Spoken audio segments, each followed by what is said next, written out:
Margot Duhalde was born on the 12th of December 1920 and died on the 5th of February 2018. She was a Chilean pilot who served with the Air Transport Auxiliary of the Royal Air Force in World War II. Duhalde learned to fly with the Air Club of Chile in Santiago.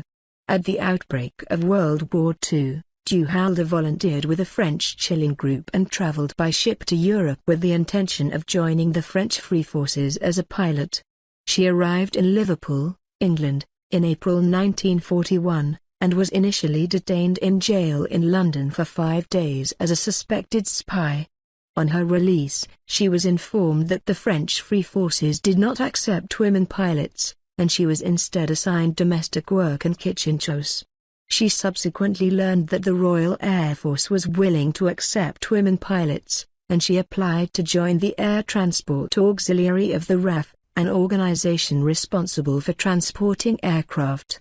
Although she spoke almost no English, she was trained as a transport pilot to enable her to fly both single and twin-engine aircraft, and both British and American machines.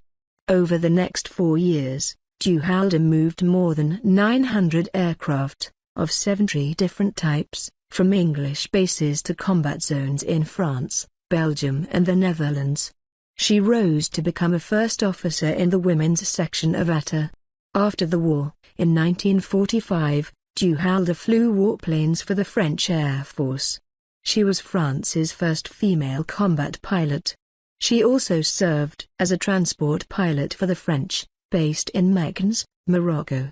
In 1946 the French asked her to complete a tour of South America demonstrating French aircraft. She traveled to Uruguay, Argentina, Brazil and Chile. In 1947 she returned to Chile, however the national airline LAN did not hire women as pilots at that time. Instead, she took a job as a private pilot for a prominent businessman until 1949. Later she opened her own flying school and worked as a flight instructor and as an air traffic controller in the Air Force.